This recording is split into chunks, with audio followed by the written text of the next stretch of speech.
My name is Bruce Pringlemeyer, and for 32 years I served in Christian ministry all over the country. Right after I graduated from high school in 1985, I went into Bible college for a couple of years, and then in 1987 I was hired by the Salvation Army in Gary, Indiana to become what was called the Corps Assistant, and pretty much a youth pastor, pastor's helper type job. I did social work, we did some disaster relief work, did a bunch of different jobs, evangelism, primarily youth pastor type position.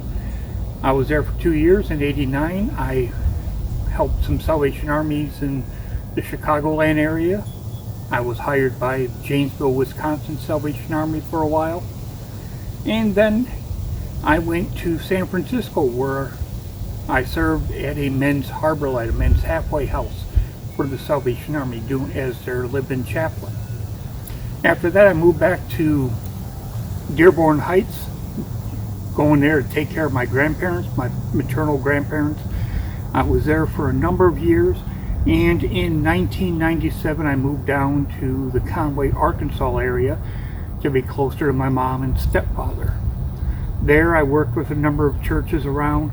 All the different churches I've worked with have been the Presbyterian churches, the Salvation Army churches, Baptist churches, and non-denominational churches.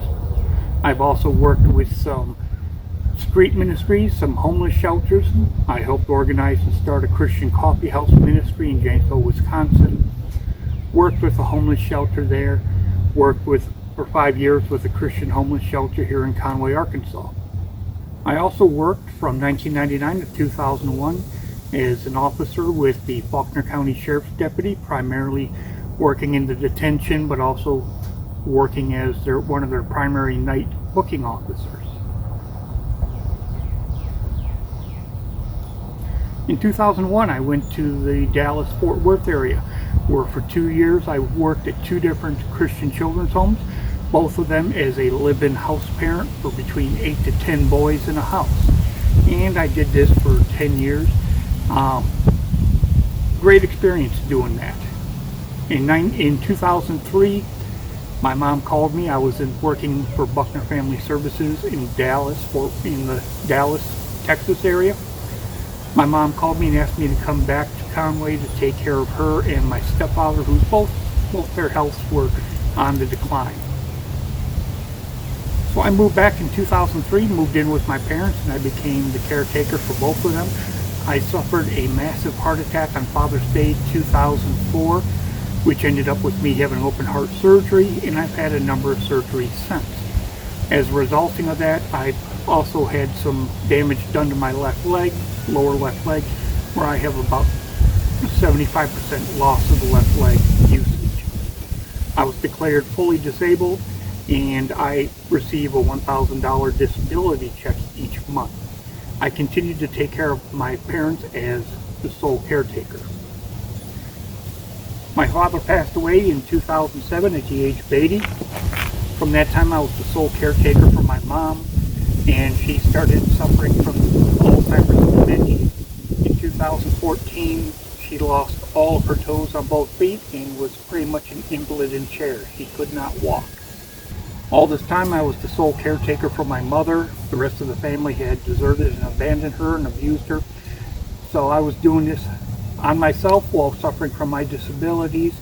I made sure that she was taken care of each month, that she had a comfortable life, even when it sacrificed my own health, my own bills, stuff like that. I was devoted to taking care of my mom. On Father's Day 2020, my mom passed away after being on a ventilator for 2 months. It was non-COVID related. She died at the age of 82. My mom had put a reverse mortgage on her house, and I knew I was going to be evicted. My mom owes more on the house than the house is worth now, so I will be evicted. There's no way to pay that back other than winning the lottery. So I thought, I'll go into van life living. I'd always researched and liked van life. And if you don't know what van life is, that's where people buy cargo vans or smaller vans, buses, or an ambulance and convert it to a tiny house. A friend of mine started this GoFundMe that you're looking at with the idea of raising the funds to purchase a used vehicle and to have it converted.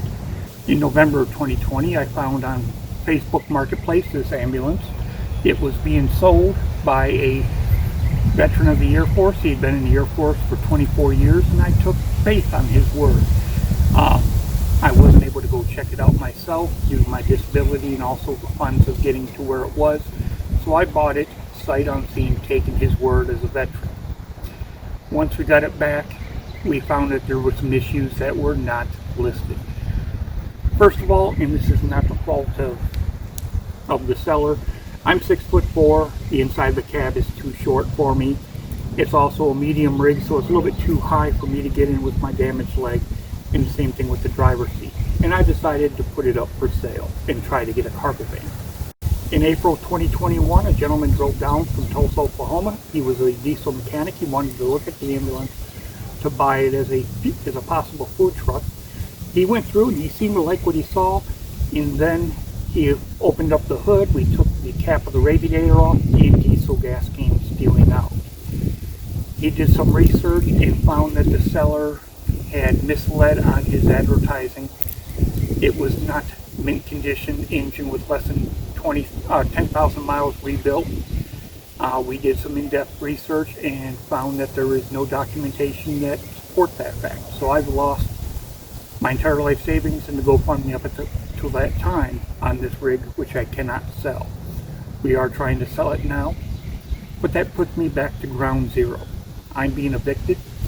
With my health issues, if I'm homeless on the street, it'll be a death sentence for me. I have no friends and family that can help out full time and really support in that way. So we are asking you if you might share this with your friends on your social media networks. We ask if you can donate a small amount and ask your friends to do the same thing. We've had a bunch of great people that have donated so far. We are just asking that you share this with all your friends, ask them to share it with their friends, and with that, if they donated just $1 each, the needs for a cargo van or a shuttle bus would be met. Please pray on this and consider it. Please take it to your churches, to any organizations you know that might be able to help. My time is running out. Thank you and God bless.